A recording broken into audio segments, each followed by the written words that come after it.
एक बहुत ही महत्वपूर्ण क्वेश्चन है, कंपनी का पर्दा उठाना या कंपनी को बेनकाब करना। सॉलोमन बनाम सॉलोमन एंड कंपनी के मामले में न्यायालय ने कंपनी के प्रत्यक्ष अस्तित्व को स्पष्ट रूप से स्वीकार किया है कि कंपनी का समामेलन होने के पश्चात कंपनी अलग है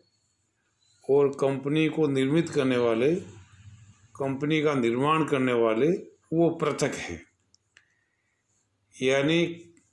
कंपनी और कंपनी के अभिदाताओं के बीच में, संचालकों के बीच में, सदस्यों के बीच में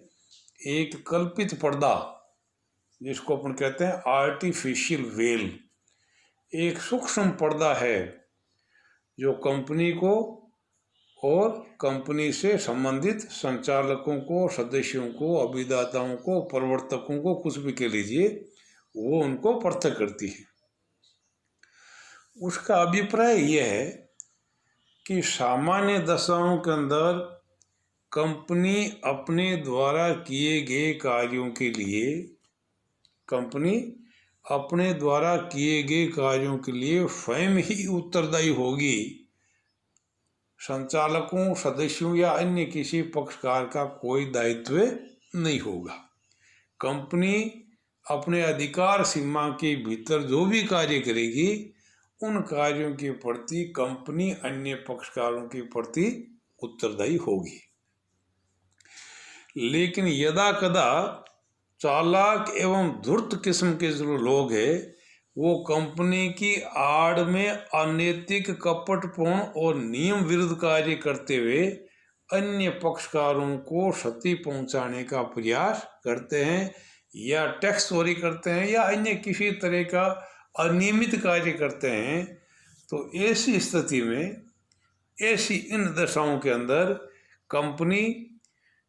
न्यायालय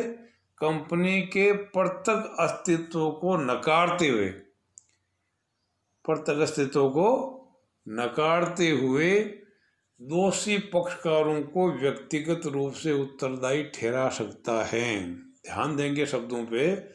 कि सामान्य दशाओं में कंपनी द्वारा किए गए कार्यों के लिए कंपनी ही उत्तरदायी होगी,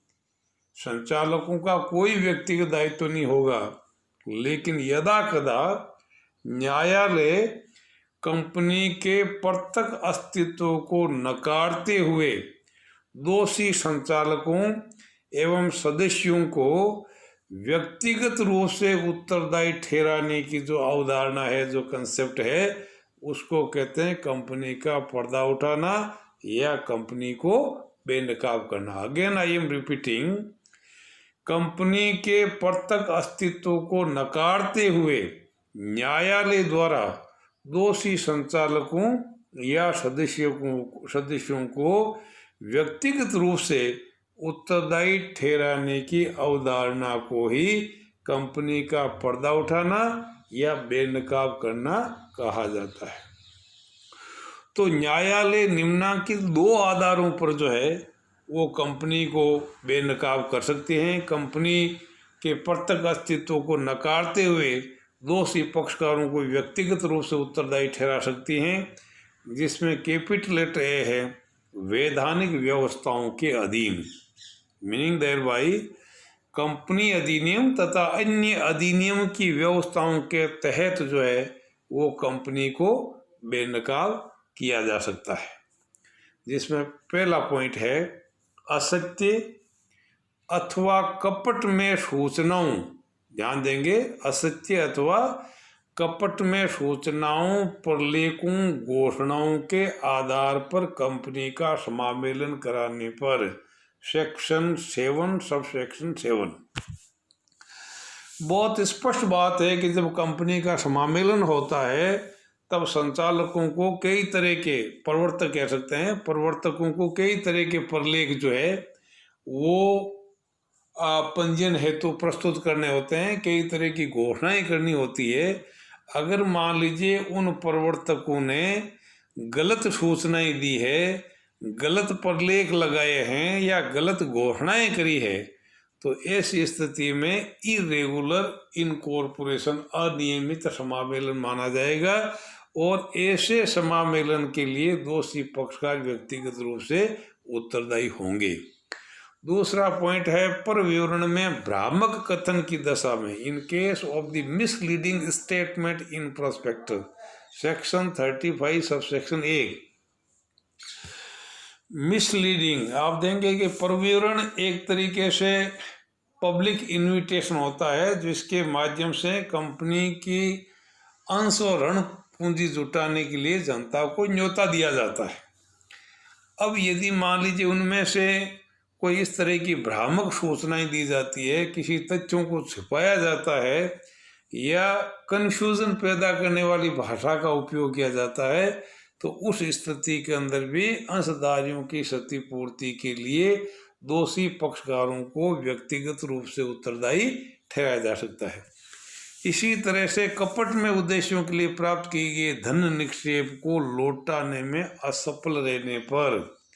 अगर मान लीजिए कोई फ्रॉडुलेंट पर्पज के आधार पर जनता से धनराशि अगर जुटा ली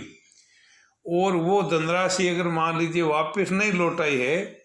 तो उस स्थिति में भी सेक्शन 75 सबसेक्शन 1 सेक्शन 76 सबसेक्शन 2 के तहत जो है वो दोषी पक्षकारों को पेनल इंटरेस्ट सहित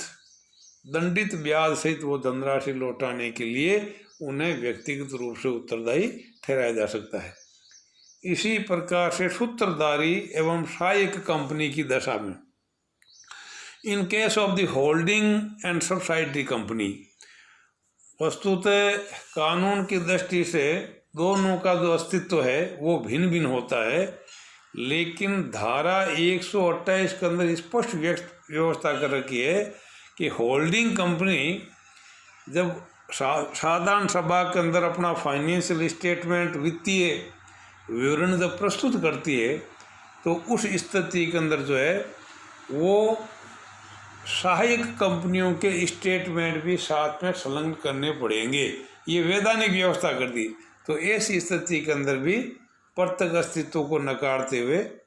जो है वो उनको सूत्रधारी कंपनी और सहायक कंपनी को एक ही मानते हुए फाइनेंशियल स्टेटमेंट प्रस्तुत करने होते हैं।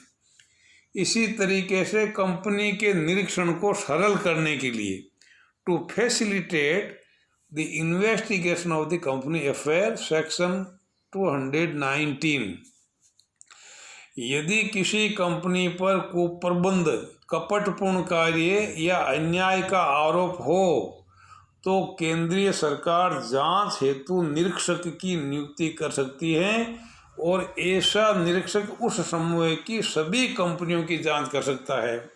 तब ऐसी अगर आवश्यकता पड़े तो वो निरीक्षक जो है भिन्न भिन्न कंपनियों के पृथक अस्तित्व को नकारते हुए, कंपनियों के पृथक अस्तित्व को बेनकाब करते हुए सभी कंपनियों की जो है वो जांच कर सकता है। इसी तरह से कंपनी के स्वामित्व की जांच करने के लिए सेक्शन 216 के अंदर व्यवस्था कर रखी है कि यदि मान लीजिए कोई सदस्य संचालक कोई कंपनी के हितों को ज़्यादा प्रभावित कर रहे हैं, तो ऐसी स्थिति के अंदर भी कंपनी को बेनकाब किया जा सकता है और कंपनी के स्थान पर दोषी पक्षकारों को व्यक्तिगत रूप से उत्तरदायी ठहराया जा सकता है। उनकी संपदा की जांच की जा सकती है, उनके कर्तव्यों की जांच की जा सकती है, वो किस तरीके से कंपनी के इंटरेस्ट को प्रभावित कर सकते हैं ये जांच भी की जा सकती है। इसी तरह से कपटपूर्ण व्यापार की दशा में सेक्शन 339, कंपनी के समापन की कार्रवाई के दौरान अगर ये पता चले कि कंपनी का उद्देश्य ही लेनदारों को या अन्य पक्षकारों को धोखा देने का रहा है, तो ऐसे धोखेबाजों को फाइंड आउट करके उनको व्यक्तिगत रूप से उत्तरदायी ठहराया जा सकता है। और 8वां पॉइंट है कर भुगतान न करने की दशा में सेक्शन है 179, यदि मान लीजिए कंपनी चलन की स्थिति में है तब तो कंपनी भुगतान के लिए स्वयं ही उत्तरदायी होगी, लेकिन यदि कंपनी का समापन हो गया और कर अभी भी बकाया है तो जिन पक्षकारों ने ये त्रुटि की है उनको भुगतान करने के लिए व्यक्तिगत रूप से उत्तरदायी ठहराया जा सकता है।